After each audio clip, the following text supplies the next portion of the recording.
इसलिए लॉ में भी प्रिंसिपल है कि भाई नेचुरल जस्टिस, लॉ में भी कुछ भी हो मगर नेचुरल जस्टिस से विरुद्ध है तो कोर्ट आर ऑल्सो सेइंग कि भाई नेचुरल जस्टिस से विरुद्ध है तो नहीं चलेगा, राइट।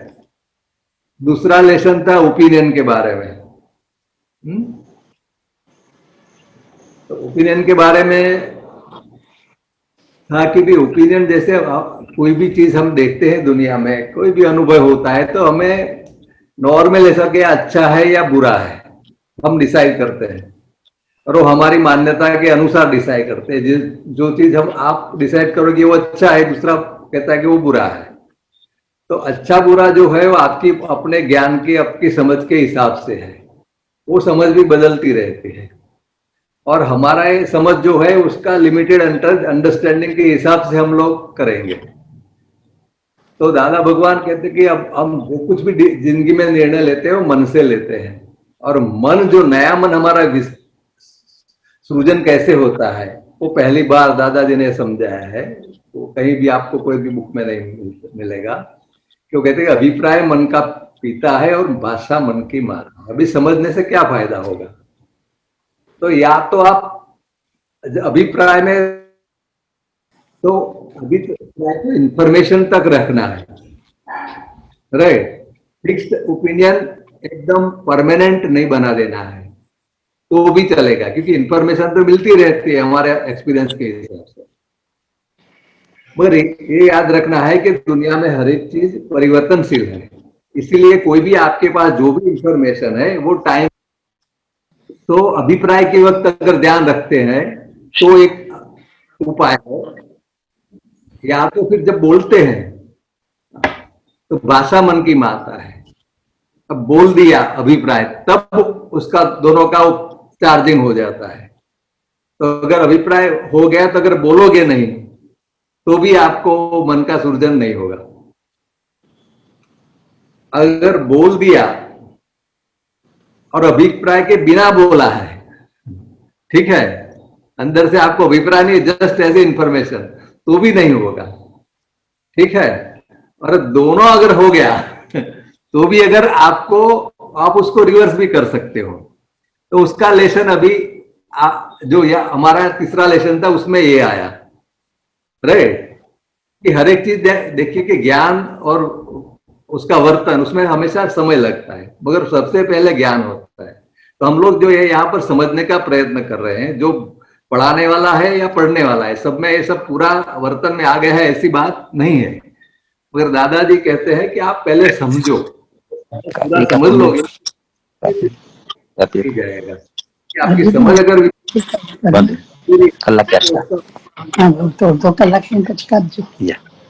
तो अन्य समझ के बिना भी वर्तन होता है, उस पर एटिकेट मैनर्स वगैरह बोलते हैं ना, तो सामने वाले को ऐसा असर हो जाता है। तो एक्सेप्टेंस, इसके लिए दोनों का अगर सार निकालते दोनों चैप्टर का, एक्सेप्टेंस मल्टीप्लाइज योर एनर्जी, क्योंकि it saves your energy, right, and opinion divides the energy. अच्छा या बुरा आपने कह दिया तो ठीक है। तो इसीलिए हमारा जो एनर्जी लेवल है दोनों से लोअर लेवल का होता है। एनर्जेटिक, जो everybody wants to feel energetic, energetic अगर फील होना है तो ये दोनों चीजें जो जो हो गया उसको एक्सेप्ट करना, और जो कुछ हो रहा है उसके बारे में अभिप्राय फिक्स नहीं करना, उसको इंफॉर्मेशन तक रखना, और बाहर उसको व्यक्त न करना। व्यक्त भी हो जाए तो क्या करना वो आगे हम देखते हैं। तो व्यक्त हो जाए तो फिर हम लोग क्या करते हैं कि हम हमारा डिफेंस करते हैं। नॉर्मली कोई भी आदमी है, he will try to rationalize, psychology में उसको रेशनलाइजेशन कहते हैं।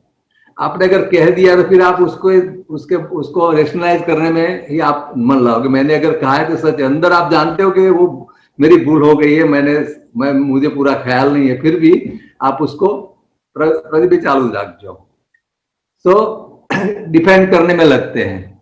अगर डिफेंड करते हैं तो मैं सही हूं इसके लिए ऐसा मानकर हम लोग डिफेंड करते रहते हैं, इसकी प्रोसेस पे हम लोग दूसरा गलत है उस तरफ उसको कहते हैं। तो इन द प्रोसेस डिफेंडिंग में हम लोग वी आर ऑफेंडिंग अदर्स। तो वो भी हमारे जैसा आदमी है, तो वो भी अपने को डिफेंड करेगा। तो दोनों पार्टी एक दूसरे की बात को डिफेंड करते हैं, एक दूसरे को नहीं, फिर वो बात के साथ संलग्न हो जाता है। तो फिर वो एक दूसरे में बुमरैंगी जैसा हो जाता है, एक्शन एंड रिएक्शन। और आदमी अगर उसमें ट्रैप हो गया तो कंटिन्यूअस आपको बाद में फिर पर्सनल उसके साथ मतभेद भी हो जाएंगे, मनभेद भी हो जाएंगे, और आपको फिर कई अरसे के बाद पता भी नहीं हो कि मैं ऐसे उसमें कैसे फंस गया और मेरा इनसे क्या कैसे मतभेद हो गया।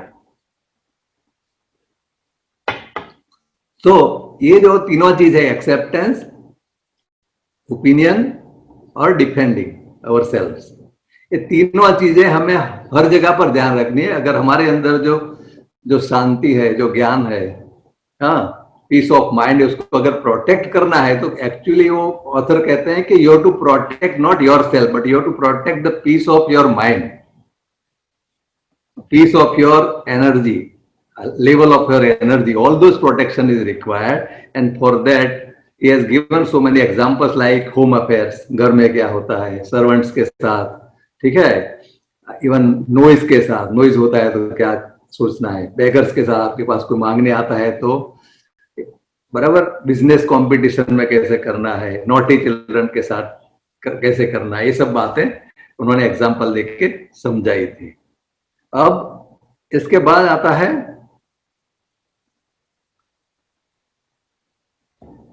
और इसका सबका सार क्या है कि be aware that most of the times what we believe to be correct is not correct और मे नॉट बी करेक्ट और has ceased to be correct. Dada Bhagwan ने बताया था कि माने कि अभी 12 बजे है तो 12 बजे आपको एक आदमी मिल गया रास्ते में, वो कहता है कि अब रात को कहाँ चले 12 बजे चंद्रकांत जी। आप कहते हो कि अरे भैया रात नहीं है तो दोपहर के 12 बजे है, ठीक है, फिर भी वो लगा ही रहता है कि नहीं रात के 12 बजे, आपको कहाँ पता है, राइट। तो ऐसी आपकी बहस हो गई तो बहस होते थे सही में रात के 12 हो ही जाएंगे। इसके बजाय 2-3 बार बोलो और फिर उसके छुटकारा लगा लो कि ठीक है तुम्हारी ख्याल से 12 हो गए, अगर तुम्हारी घड़ी में रात के 12 हो गए कि शायद वो अमेरिका से आया होगा, उसकी रात की घड़ी चलती है अभी, तो घड़ी देखे ही बोलता है, ठीक है, या फोन से आपकी बात हो रही है, तो मतलब कि इसका कहां तक खींचना हमें नक्की करना है। और इन तीनों चैप्टर का सार है जो दादा भगवान ने बताया कि प्राप्त संयोगो नो सुमेर साधी समता भावे निकाल करो। प्राप्त means what is available to you, everything, everybody has different things available to him. उसको जो प्राप्त है वो पहले समझना है कि मुझे ये प्राप्त है, मुझे ये बॉडी प्राप्त है, मुझे माइंड प्राप्त है, मुझे सर्विस प्राप्त है, मुझे बिजनेस प्राप्त है, मुझे फैमिली प्राप्त है, फैमिली मेंबर्स प्राप्त है, वो सब समझ लो और उसको सिंक्रोनाइज करके आप समता इक्विलिब्रियम से डीलिंग करो। दूसरे के साथ आप दूसरे के सहयोग के साथ करोगे तो उससे कोई फायदा नहीं, उसका अलग है। तो नेक्स्ट लो प्रदीप भाई। So this is the summary of previous learnings. So accept what has happened, right? Opinion, don't form a fixed opinion, okay? And then defend your peace, not your words or whatever has happened or whatever you know that you have made a mistake, and continue with that. And now the fourth things we are starting, it is about accepting the mistakes, right? आप अब देखते हैं कि जो भूल जो है, nobody, there is nobody without mistakes in the world. एक चीज है, अगर हमारे सनातन धर्म के प्रिंसिपल से समझते हैं तो जो जिसकी कोई भी भूल नहीं रहती उसका मोक्ष हो जाता है। अब हमारा मोक्ष नहीं हुआ है तो पता है, हम लोग यहाँ क्लास में बैठे तो हम हर एक में कुछ ना कुछ मिस्टेक है, ये पहली चीज है। अब उसको मिस्टेक देखना या समझना, इसके बारे में यह है कि एक नेचुरल ये केस है कि हम दूसरे की मिस्टेक देख सकते हैं, ठीक है। आपने अगर देखिए कि यहाँ पर बिंदी लगाई है तो आप आपकी बिंदी नहीं देख पा रहे हो मगर दूसरे की बिंदी देख सकते हो। तो बाहर से हमारी जो बहिर्दृष्टि है उसका एक मेन कैरेक्टर ये है कि we can see what is in others rather than ourself. और ज्यादातर दुनिया में ज्यादातर लोगों की दृष्टि बहिर्दृष्टि होती है, वैसे हमारी भी दृष्टि बहिर्दृष्टि है। अब जो अध्यात्म क्या है कि बहिर्दृष्टि के साथ साथ अंतर्दृष्टि को डेवलप करना, तो दोनों दृष्टि साथ में रहती है, right. So it is just knowing that it is easy to exactly locate where someone else is wrong, exactly wrong, बराबर, going wrong, but it is very difficult to do a similar exercise with one's own self. अगर हम आपकी हमारी भूल के बारे में अगर किसी हम अभी देखिए कोई ऐसे लिखने का बता देते हैं तो we will be hardly able to right mistakes. अगर दूसरे को हमारी भूल के बारे में बताते हैं तो ही विल राइट 100 मिस्टेक्स, वह 10 पन्ने लिखेगा और हम हमारी भूल शायद 1 पन्ने लिख सकते हैं, ये नेचुरल है, but this is not okay. दोनों इसलिए कि एक्सरसाइज भी आती है, अगर टाइम मिलेगा और हम लोग रूबरू मिलेंगे तो करेंगे। I am okay you are okay बड़ा अप्रोच है मॉडर्न साइकोलॉजी में एरिक बर्न का, तो वो कहते कि तो वो हम बाद में लेंगे, मगर ये बहिर्दृष्टि अंतर्दृष्टि का एक है कि अंतर्दृष्टि से खुद की भूल पता चलती है। अब डेवलपमेंट जो है, इनर डेवलपमेंट जो है, आदमी के अंतस्करण का डेवलपमेंट, उसके अंतर्दृष्टि के ऊपर आधारित है, क्योंकि ज्यादातर हमें अपनी जो मिस्टेक है, हमारे चश्मे में अगर नंबर है वो हमें ज्यादा असर करता है रादर देन दूसरे के चश्मे में। तो जो हमारा चश्मा अगर रिपेयर हुआ तो ही हमें फायदा है, राइट। तो ये एक चीज है। तो अन्य हिंदी तो मैंने वही लिखा है, आप बाद में देख लेना। तो it needs inner development. Next slide लो प्रदीप भाई। दोनों ट्रांसलेशन मैंने हर एक वर्ड का इस वक्त किया है। Now real reason lies with in for unpleasant incident. हमारे जीवन में अनप्लीजेंट इंसिडेंट होते रहते, बनते रहते, ये हो गया, हो गया, एक्सीडेंट हो गया, बिजनेस फेलियर हो गया, बिजनेस लॉस हो गया, चीटिंग हो गया, somebody cheated, हमारे घर में चोरी हो गई, हाँ, या ऑफिस में चोरी हो गई, कुछ ना कुछ अनप्लीजेंट बनता रहता है, राइट।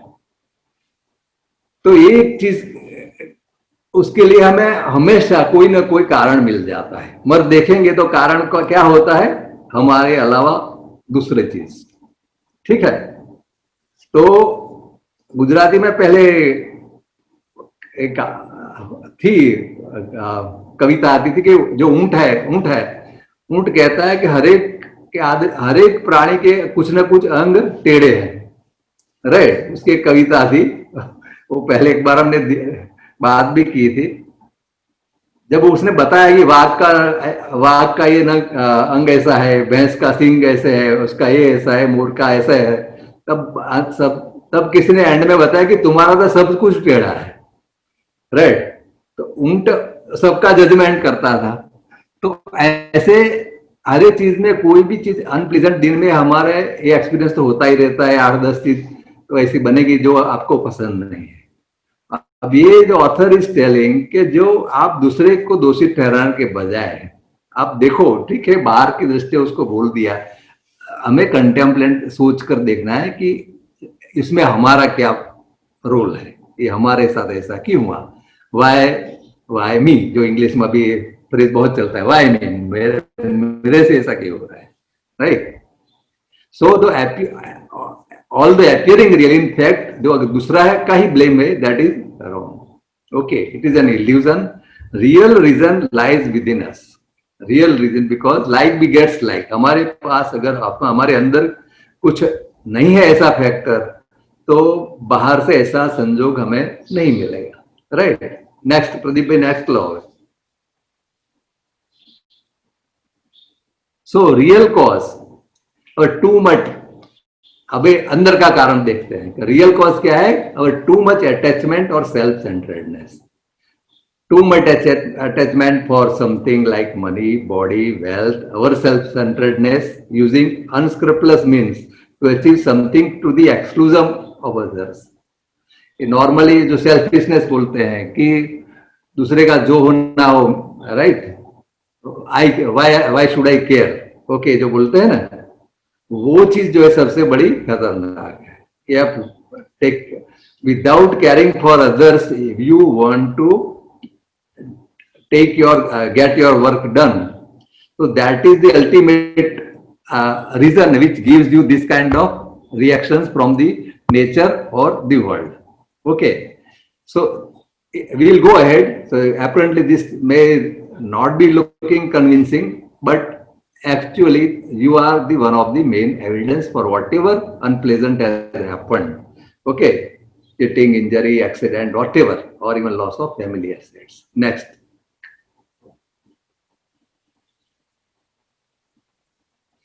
So कई बार આગળનું પ્રદીપભાઈ આગળ predicaments previous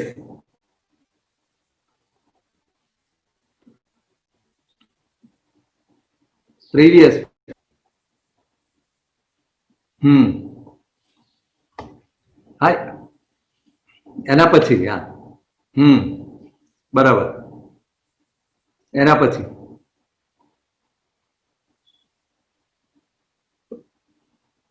એ પછી આપો નેક્સ્ટ હા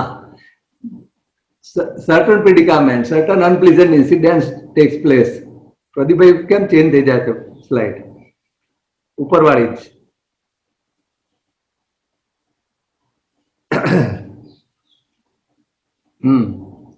no apparent reason. Certain things you find no reason and it has happened, unpleasant thing like chronic disease, prolonged ailments, mental depression. Okay. So you don't find cancer or any other diseases. Just say loss of wealth or premature death, anything happens and you find no reason, there seems no apparent external reason. Okay.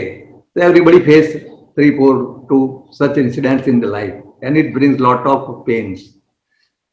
But and you will find okay, there is no apparent reason. Okay. So next slide, Pradeep bhai.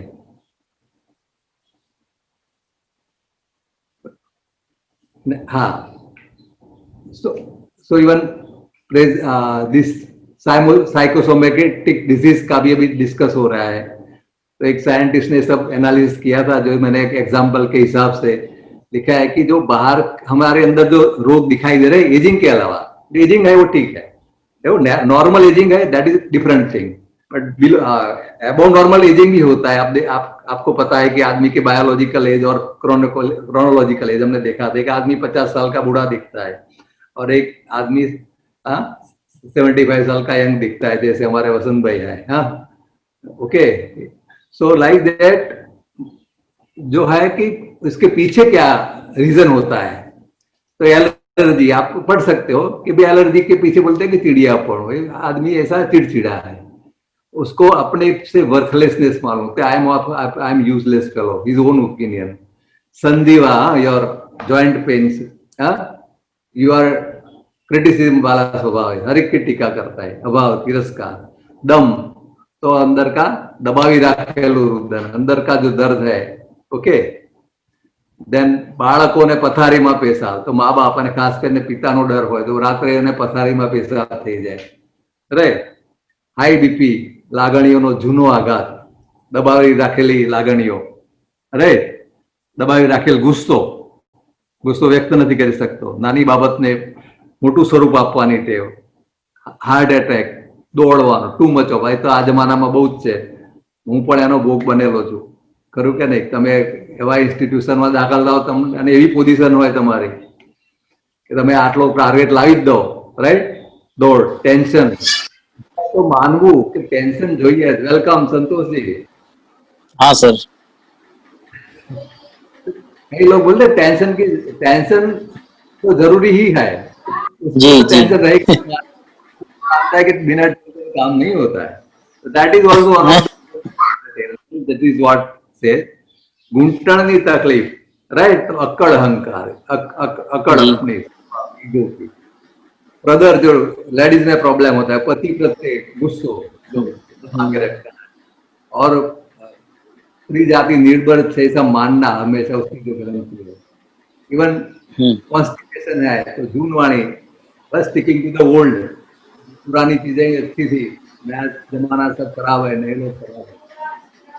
Breast cancer, early बच्चों को डिस्कडिंग नहीं कराते हो जल्दी तो, और पोतानु चलन રાખો मैं जो कहूँ वही सही है। अभी तो हर एक प्रॉब्लम है, आपको पता है, राइट? तो इसका आप राइट राइट। जैसे बम्बई में एक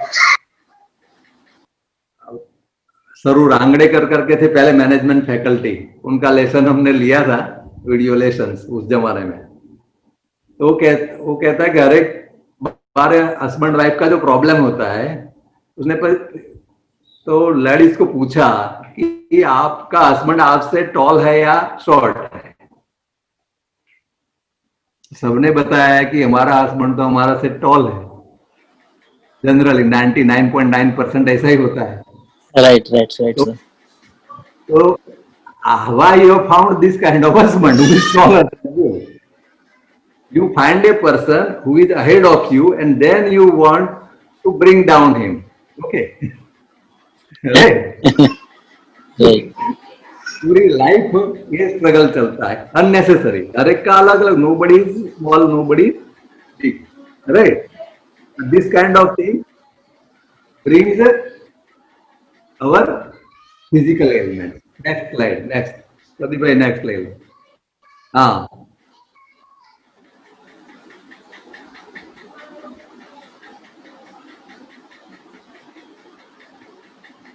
previous ले जाओ, right? Previous. हाँ, तो follow the stress. Ultimately, what will happen? It follow the stress. Work-life imbalance. Work-life imbalance हो जाता है. Okay, and stress due to too much of desires. Okay, in such case, usually stress caused by excessive work-life imbalance. Desire, too much desires for earning, too much of hubbub or traveling. Okay, knowing too many things for multitasking, you do too many jobs. Okay, eating various types of foods just for the taste, just for the fashion. Okay, indiscriminately, too many clothes. Okay, all this results in, because you have too many clothes, you get confused. मुझे क्या पहनना है क्या नहीं पहनना है, right? और अगर कपड़े पहनने के बाद ही कंफ्यूज होते लोग मैंने देखे हैं, दिन में 4 बार कपड़े पहनने बदलने वाले लोग भी मैंने देखे हैं। दे आर ऑलवेज कंफ्यूज कि मैं अच्छा लगता हूँ या अच्छी लगती हूँ, right? It shows the loss of confidence actually. The more options you have, the more unstable our mind is. Okay, and it creates inner stress. Next slide. Next slide, हाँ. So stress on nervous system. Ultimately, it brings a stress on nervous system, and after certain time, say 45 to 45, 50. Okay, it affects your body movements also and immunity system also, which so many people are now talking about immunity. उसके पीछे बहुत so many reasons are there. So you lose control over body movement, even control over speech. Sometimes you will speak what you did not want to speak, or the things do not come to your mind. Your hard disk is full mentally also, and you get lost in too many imaginations, loss of sleep, requiring tranquilizers, right? USA message the people around 45 age, they say 45%, 46% people of middle age, they are taking sleeping tablets. Okay, so this is too high a ratio. Okay, ultimately the system becomes vulnerable because your immunity comes down, it becomes vulnerable to diseases. So ultimately the analysis says the evidence reason lies within us. Okay, this is what we want to, the author wants to focus. Next slide.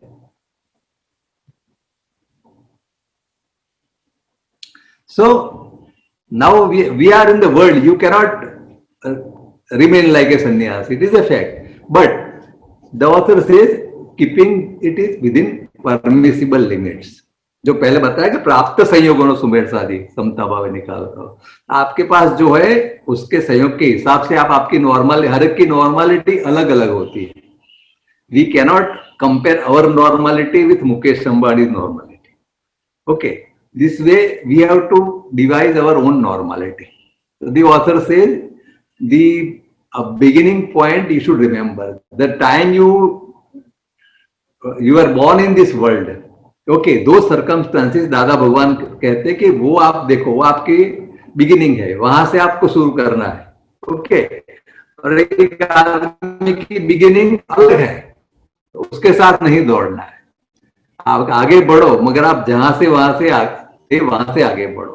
Don't compare your self with Bill Gates and start running. Okay, like that. So otherwise, if you lose your limit or normality, all these things come as a after effects of those inner resolves. Okay. So how to come back in that case? Now, the first thing is to think about it. कि भाई ये मुझे ये सब problem क्यों हो रहा है, तो मैंने कहीं तो नॉर्मलिटी छोड़ दी है, जो मेरी नॉर्मलिटी है। देखिए, मेरे बॉडी के हिसाब से, हर एक के बॉडी की अलग अलग कैपेसिटी होती है, हर एक के माइंड की अलग अलग कैपेसिटी होती है, हर एक की फाइनेंशियल रिस्क टेकिंग कैपेसिटी अलग अलग होती है, हर एक की लायबिलिटीज अलग अलग होती है। उसके हिसाब से मैंने मेरी लिमिट एक्सेस कर दी। थोड़ी एक्सेस की तो चलता है, नेचर में उसका फैक्टर ऑफ सेफ्टी रखा होता है बॉडी में। नेचर ने भगवान से 100 of factors of safety are kept in your body, and वो हमेशा हमारी हेल्प करते रहते हैं, हमारा रिपेयरिंग होता रहता है अंदर। फिर भी उसके भी अगर ज्यादा उसका अति हो जाए, then we start suffering. Okay, so normality, and that at any point of time we can start thinking over this depending upon the problems we are facing. So it requires change in lifestyle, change of routine, change of place. Okay, reading what you read, because what kind of people's thoughts you are grasping. Nice company also affects. So these are the things which who has to do? Ourselves have to do. Nobody else is going to do it for us. We have to do that, and definitely it will help us coming back to normality. It takes time, but it is not impossible. Next slide, Pradip. So for example, now the example starts. So if we are arrogant, what happens? Over a period of time, people will find different ways and means. Suppose in your administration this happens, okay, or even society also happens, but administration you will find it more. Okay, so because you are boss, people will tolerate your rudeness, but they will find some other ways and means to counter you. Okay, so they will instigate the others, instigate the lower staff, strikes, this, that, all these things happen. But if you find ultimately the arrogance of the person is necessary, is the reason. Okay, and if that doesn't move, things won't move. I have found in management that less arrogant a person, उसका management अच्छा रहता है. Okay, and आप देखना भी, आप in real life also you find the very bigger and bigger administrators you will find they are less and less arrogant. Generally, you will find that they are able to manage more and wider and deeper situations, because people will support them. If the person is arrogant, people will not support them. वो बोलता है कि मैं बीमार हो गया हूँ, this that, ऐसे सर्विस रूल ऐसे होते, आदमी के पास 1000 बहाने। तो एक एरोगेंट जो चीज है, तो lockouts, gherao, staff unrest, resignation, people are giving resignation, leave, especially unplanned leave, right, ये सब चीजें होती रहती है, and ultimately you are administrator and you have to manage.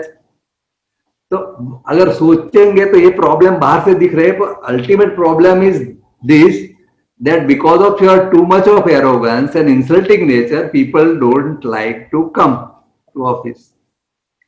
So these are various reasons. Okay, so arrogance is the reason, and these are the outcomes. So arrogance has to be taken care of. That is our own arrogance. Okay, then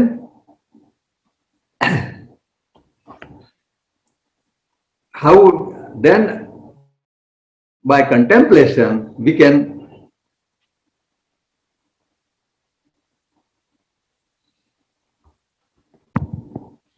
remedy. So our taking care of, now what is the remedy? It says taking care of, like you have the ego, others also have the ego. And Dada Bhagwan says this is a great thing. You will observe also practically lower the position higher the ego. आदमी का जितना ego भारी होता है वो कुदरत के हिसाब से उसके नीचे की पोजीशन मिलती है। तो हम लोग जो ऐसे बाहर से समझते हैं कि मैं सबॉर्डिनेट के जो स्टाफ है उसका लेस ईगो है, ऐसा नहीं होता है। कुदरत में ऐसी व्यवस्था है कि जितना भारी ईगो वो नीचे जाएगा। जिससे ऐसे हमारे लिए भी हमें सोचने जैसी बात है, जैसा हमारा ईगो जितना कम होगा, लाइटर होगा, हम लोग कुदरत हमें ऊपर ले जाएगी। अब इन द प्रोसेस हमें लोअर पोजीशन के लोगों के ईगो का भी ख्याल रखना है। Next Pradeep.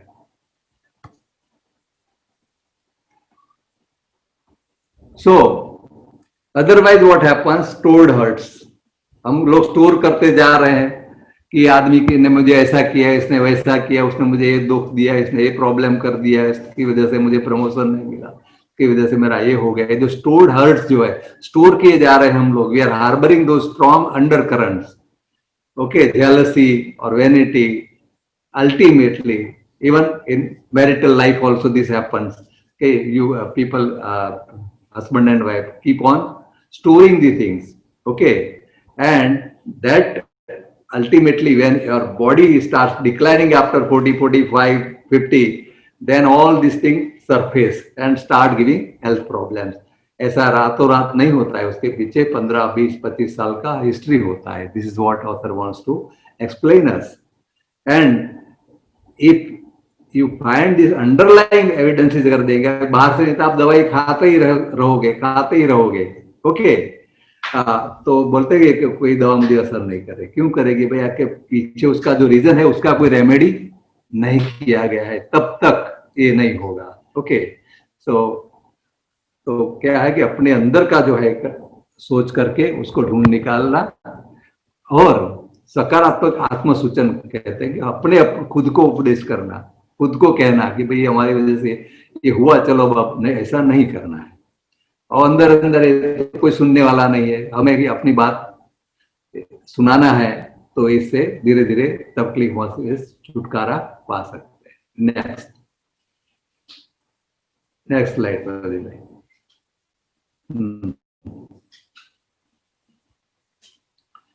So no punishment comes without guilt on our side, that we have discussed already. Similarly, no reward without earning. Both things these are the natural principles. Okay. So coming out of our negativity bring health. अब दूसरी चीज है, अब ये जो हमारे अंदर की जो नेगेटिविटी है, वो जब हम जैसे जैसे उससे मुक्त होते जाएंगे, ऐसा हमारा आप जहां भी हो, आप बिजनेस में हो, एडमिनिस्ट्रेशन में हो, कहीं भी हो, आप देखेंगे बाहर का हमारा जो परफॉर्मेंस है, it will start improving, because actually people are performing. Santosh sahab, आप प्रिंसिपल हो तो others people's performance is your performance, your 100 is your performance. So it is not your performance only. Now, with change in your own underlying thinking and positive this approach, their performance will improve. Suppose say about our arrogance, there is a 10% reduction in our arrogance, then all 100 the staff, their improvement will their performance will also improve 10%. So it multiplies. Is what he wants to tell. So it brings outer things, and this is all worth experiment. This is all scientific things, can be experimented. So the fault lies within, and correcting the same is called the effort. Effort means जो हमें जो धर्म में पुरुषार्थ कहा गया है, पुरुषार्थ दादा भगवान का पुरुषार्थ ये है जो संजोग के अधीन नहीं है। पुरुषार्थ की डेफिनेशन है दादा भगवान की, अद्भुत है, आप देखना। तो जो मेहनत करना है पुरुषार्थ नहीं है। सनातन धर्म में या हरिद्रा जो उसका इनर मीनिंग क्या है, एफर्ट का मतलब, ओके। तो जो हमारे अंदर का सुधार जो लाना है, that is the real effort, okay. So all other effort जो है, अगर हमारे अंदर जो एफर्ट नहीं किया गया, इसके सिवा जो बाहर की जो एफर्ट करते हैं, बाहर की सिचुएशन साथ हम लोग फाइटिंग करते हैं, सुधारने के प्रयत्न करते हैं, they are not giving much result. They are only giving say just आपको लाइक मैं कुछ कर रहा हूँ। Ultimately you will find things are not improving or very, very little improvement will be there. So you keep busy, but with very little result. So effort is this. Next slide. So accepting our own fault. पहले जो accept कोई आदमी accept ही नहीं कर रहा. पहली बात तो है कि कोई आदमी कोई भी तकलीफ के लिए अपने को एक्सेप्ट नहीं करता है. अगर जो उसने किया ये सोच विचार करके जो हम लोग अभी तक डिस्कस कर रहे हैं, तो उसको फिर आधा प्रॉब्लम तो एक्सेप्टेंस से हो जाता है. ठीक है, वो अपने अंदर सोचने का शुरू करता है. तो इसमें क्या क्या हेल्प करती? अगर कोई एनलाइटन टीचर मिल गया, कोई ऐसा आत्मवैज्ञानिक गुरु मिल गया, तो आपको अंदर दृष्टि उसकी हाजिरी से भी हो जाती है और उसका अनुभव हमें मिलता है. और अगर हमें कोई वो गाइडेंस भी उनका ऐसे मिलता है तो हमारा जल्दी प्रोग्रेस होती है. And then we start remedying the inner issues.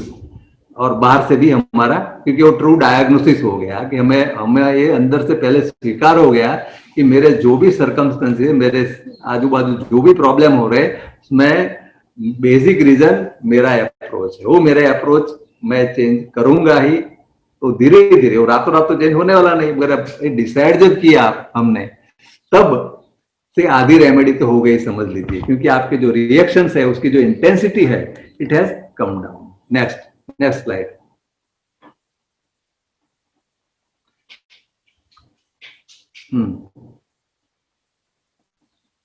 So now what to do it? So जो डीप रूटेड जो हमारे अंदर जो फॉल्ट है, उसके साथ क्या करना है? मिसअंडरस्टैंडिंग बोलते हैं, रॉन्ग अंडरस्टैंडिंग है, उसको राइट अंडरस्टैंडिंग से रिप्लेस करना है. ये प्रोग्राम का आशय भी यही है कि यही कर रहे हैं हम लोग. तो वो राइट अंडरस्टैंडिंग, जिसका हम लोग होलिस्टिक साइंस बोल रहे हैं, ओके, तो धीरे धीरे बाहर का सब कुछ हमारा चेंज होता जाएगा और हमें खुद एक्सपीरियंस होगा. नेक्स्ट स्लाइड लो.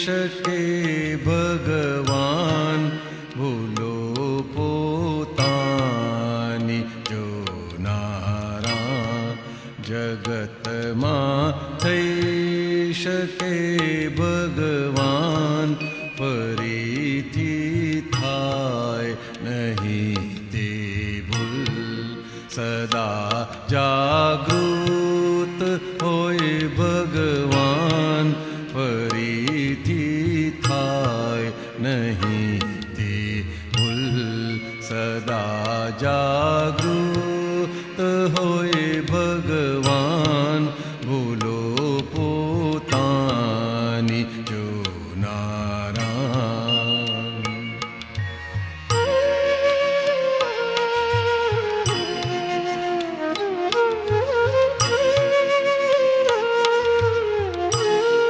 નથી જે દેહના માલિક નથી વાણી પે માલિકી ભાવ નથી જે દેહના માલિક નથી વાણી પે માલિકી ભાવ નથી જ્યાં માલિકી મનની થયાવિત રાગ ભાવ સ્વભાવ નથી જ્યાં માલિકી મનની થયાવિત રાગ ભાવ સ્વભાવ ભૂલો પોતાની જોનારા જગતમાં થઈ શકે ભગવાન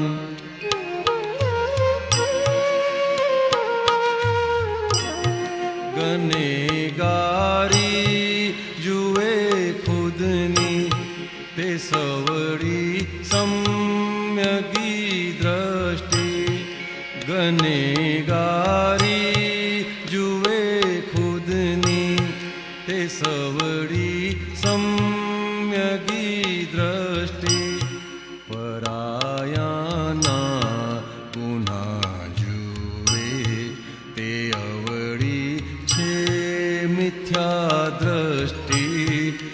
પરાયાના પુનઃ જુએ તે અવળી છે મિથ્યા દ્રષ્ટિ ભૂલો પોતાની જો નારા જગતમાં થઈ શકે ભગવાન ભૂલો પોતાની જો નારા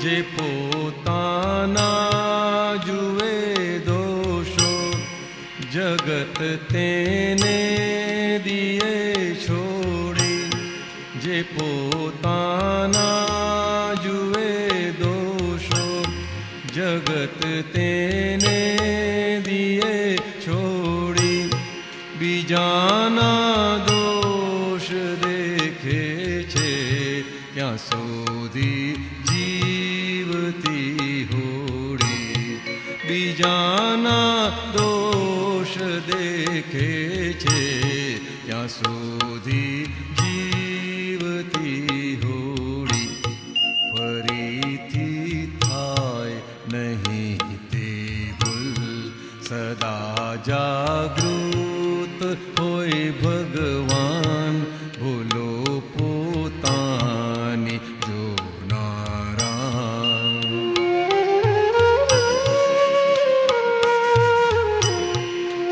કરુણા રાખવા જેવું જગત છે દંડ કરશો નહીં કરુણા રાખવા જેવું જગત છે દંડ કરશો નહીં ન જુએ કોઈને દોષિત તે દાદા પૂર્ણદાની અભય ન જુએ કોઈને દોષિત તે દાદા પૂર્ણદાની અભય ભૂલો પોતાની જોનારા જગતમાં થઈ શકે ભગવાન ભૂલો પોતાની જોનારા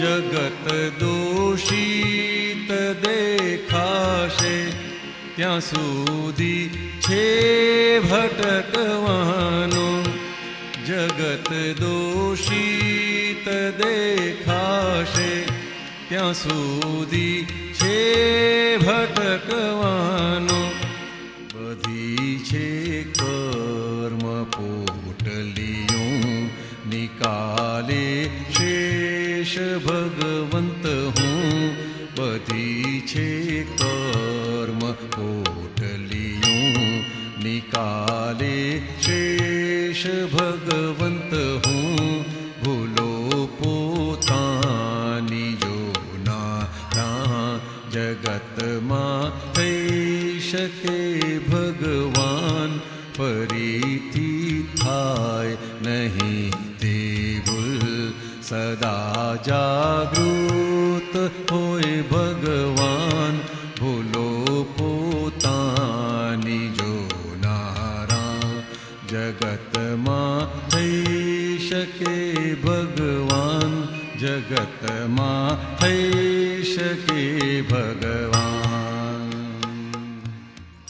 हे अंतर्यामी परमात्मा मैंने कोई पण देहधारी जीवात्मा मानो क्योंकि बेसिक ये चीज है किसी का हम अगर हम का इश्यू होता है तो ये हम जो भी भगवान को मानते हैं उनके साथ ये प्रार्थना करनी है हे अंतर्यामी परमात्मा मैंने कोई पण देहधारी जीवात्मा मानो हाँ हे कृष्ण भगवान हे दादा भगवान राइट हे रामचंद्र भगवान जो भी भगवान के प्रति हमें श्रद्धा है મને કોઈ પણ દેહધારી जीवात्माનો किंचित मात्र पण अहम न दुभावाए दूसरे के मार्फत में नहीं दुभाऊं कि दुभावा प्रत्यय न अनुबलाए कोई दूसरा उसका अहम दुभाता है उसका मैं अनुमोदन न करूं हाँ ऐसी मुझे परम शक्ति दो मैंने कोई पण देहधारी जीवात्मानो किंचित मात्र पण अहम न दुभाए एवी स्यादवाद वाणी स्यादवाद वर्तन અને સ્યાદવાદ મનન કરવાની પરમ શક્તિ અને આનો સાર શું કે છે? દાદા ભગવાન કહે છે સ્વદોષ કે દર્શન હો યહ સમ્યક દર્શન. સમ્યક દ્રષ્ટિ કેને કહેવાય? પોતાના દોષો સમજાય અને બીજાના દોષ દેખાય એ મિથ્યા દ્રષ્ટિ. આ એનો સાર છે. એટલે આની સાથે આપણે ફર્સ્ટ લેસન પૂરું કરીએ છીએ. પછી નેક્સ્ટ આપણે ચેરિટીનું લેસન લઈએ.